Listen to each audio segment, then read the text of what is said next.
Money can't buy love. Part 1. Victor was a businessman. A handsome man, in his prime. He was 34 years old. Self-confident, of course, because everything that he had, he built and earned himself. Rich dad, mom, and no one helped him. Parents were ordinary workers. My father worked all his life at a construction site, and my mother was a veterinarian. From early childhood, he had a passion for all the best. He wanted expensive toys, things.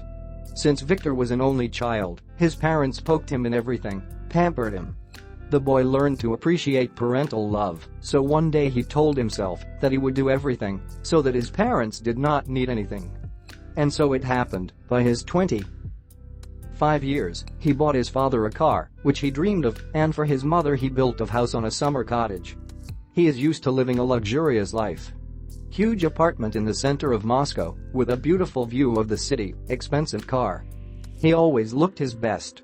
Expensive suit, Rolex on the arm, expensive perfume, neat haircut. He was also used to female attention. He was more than enough. Victor was looking for the ideal in everything and in everyone, so he could not build a family life. If a girl climbs up to kiss him in the morning without brushing her teeth, he is immediately turned away from her, despite her beauty and intelligence. Or, if the girl did not know how to cook, for him it was also a huge minus, because Victor's mother spoiled him for food. If she was not at work, then she was sure to stand at the stove. In general, there were many nuances, because of which he still could not find his life partner. Despite their picky nature, many girls wanted to win Victor's heart. The girl, whom he paid attention to, and with whom he tried to build a relationship, he tried to give all the best. Dresses, jewelry, travel. Victor was a generous young man. His last serious relationship lasted almost 2 years, and everything was already going to the wedding, but one day, waking up in the morning, he realized that this is not the girl with whom he wants to wake up every morning. After a couple of months, he started an affair with Alla. The girl was like a picture. Long hair, slender figure, well-groomed face. Under Victor, she behaved like an obedient puppy, but as soon as the guy turned away, not a trace remained of the cute girl. Friends warned him that Alla was a foul brood, but he did not succumb to the influence of his friends until he was convinced of this himself.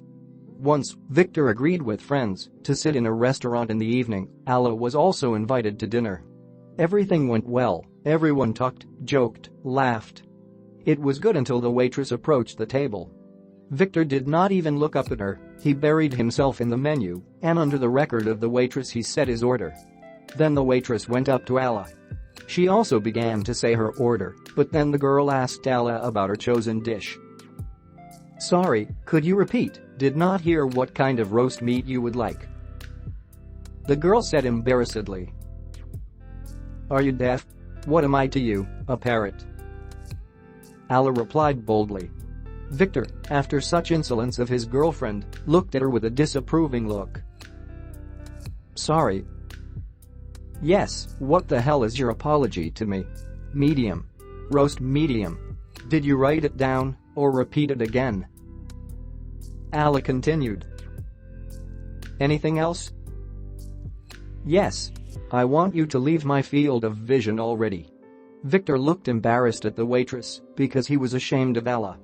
The girl looked confused. It was clear that she was ready to cry from Alla's insolence.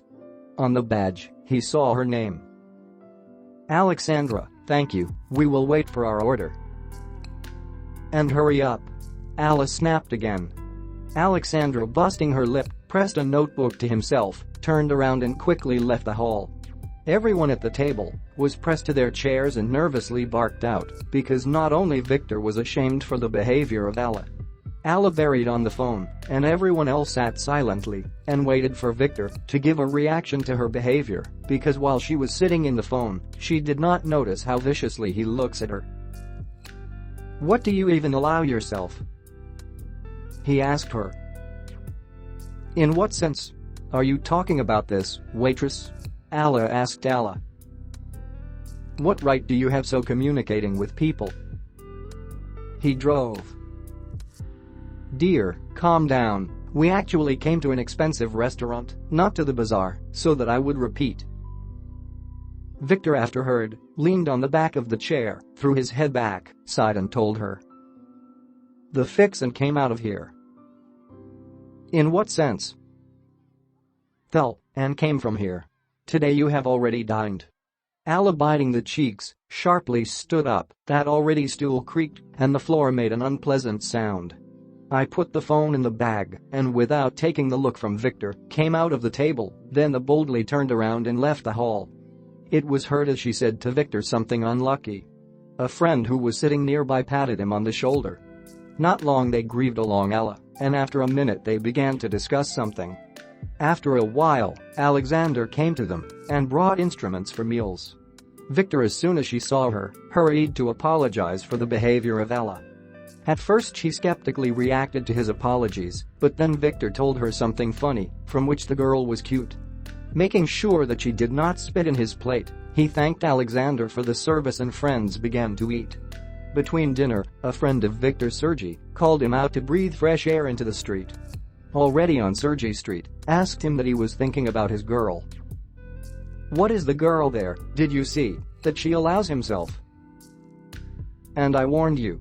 To vote when you already end this fashion show? In what sense? Victor. Drained.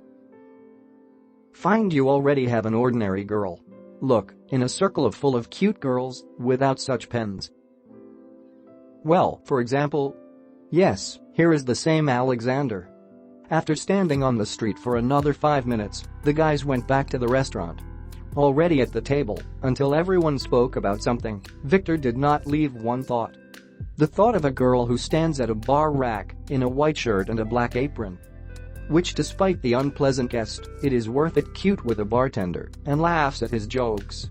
He thought about Alexander. Continuation should be signed up not to lose the continuation.